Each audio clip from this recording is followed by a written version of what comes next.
हमारे देश में राष्ट्रपिता के नाम से प्रसिद्ध थे बापू, थे ना।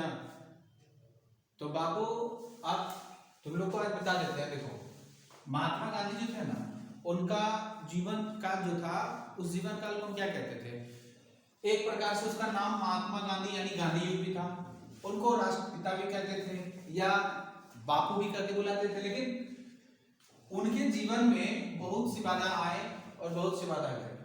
सबसे पहले एक बात कर, उनका कुछ यात्रा था, कुछ उपाधि और कुछ आंदोलन, और उस आंदोलन की कुछ शुरुआत भी किए थे वो, और वहां तक पहुंचते पहुंचते उनके जीवन में क्या क्या उतार चढ़ाव आया उससे जान। देखो, सबसे पहले क्वेश्चन आता है, नॉर्मली आता है, लेकिन लोग को लगता है हार्ड है। सबसे पहले देखो, गांधी जी का जन्म कब हुआ था? तो गांधी जी का जन्म हुआ 2 अक्टूबर 1869 को। जब गांधी जी का जन्म हो गया, फिर उन्होंने अपनी पढ़ाई के लिए इंग्लैंड भी गए थे।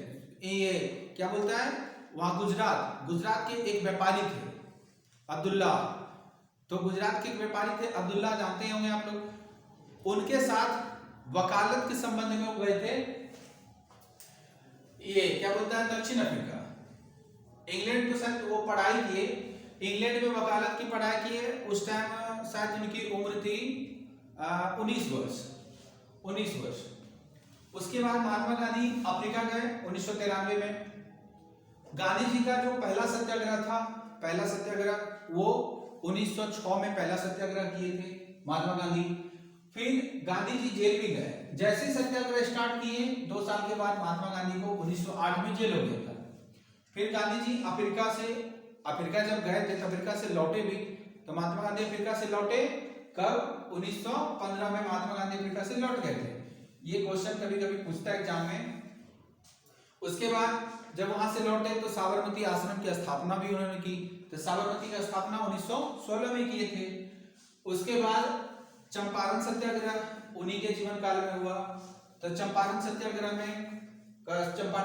का जो समय था वो 1917 का था। फिर अहमदाबाद में आपको पता होगा, अहमदाबाद में एक मिल मजदूर का भी आंदोलन हुआ। तो मिल मजदूर आंदोलन जो हुआ था वो 1918 में हुआ, वो भी महात्मा गांधी के में। फिर खिलाफत आंदोलन हुआ, खिलाफत आंदोलन 1919 में खिलाफत आंदोलन हुआ।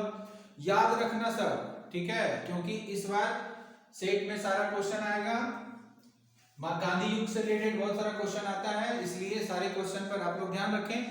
ऐसे ऐसे क्वेश्चन भी पूछते हैं, ठीक है, नॉर्मल क्वेश्चन लग रहा है।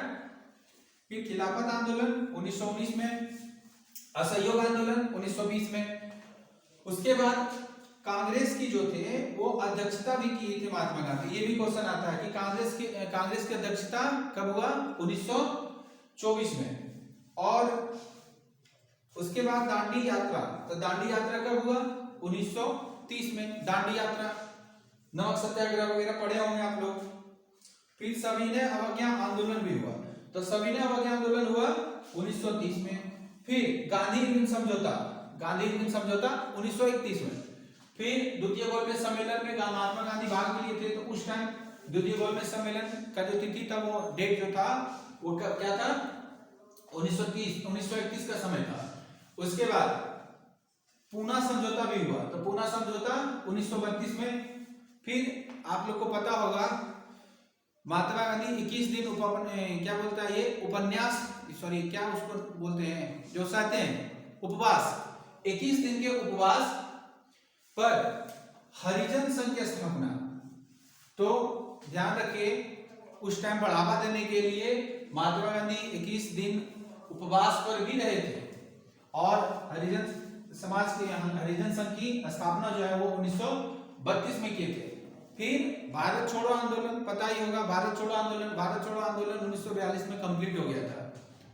1942 में भारत छोड़ो आंदोलन कंप्लीट होने के बाद, इससे पहले तो शायद आप लोग को पता होगा कि जो हम लोग 26 जनवरी को गणतंत्र दिवस मनाते हैं, ये रावी नदी तट पर बहुत पहले से मनाया जा रहा था, लेकिन पूर्ण रूपेण से भारत में गणतंत्रता मिला ही नहीं था, लोग जान नहीं पाया, तो उस टाइम वो दबा हुआ था। लेकिन 26 जनवरी को हम पूरे संविधान को अपनाए, जिसके कारण 26 जनवरी 1950 को हम लोग क्या करते हैं, अपने देश में गणतंत्र दिवस मनाते हैं। उसके बाद भारत की जब आज़ादी हुई, भारत की आज़ादी भी मिली थी 15 अगस्त 1947 में। उसके बाद महात्मा गांधी की मृत्यु हो गई, 30 जनवरी 1948 को महात्मा गांधी की मृत्यु भी हो गई थी। तो ऐसे नॉर्मल ये जितने सारे क्वेश्चन हैं पढ़ने वाले के लिए सभी नॉर्मल क्वेश्चन दिए, ऐसे क्वेश्चन आप करके जाएं। बहुत सारा कॉम्पिटिटिव एग्जाम में भी जो 10th वाले बच्चे हैं उसमें भी महात्मा गांधी से संबंधित जितने ऑब्जेक्टिव होंगे इसमें से कुछ ऑब्जेक्टिव आ सकते हैं उनका, ये सब पर भी उनका फोकस होना चाहिए। ये सब भी आप लोग पढ़ के जाएं, बना के जाएं। धन्यवाद।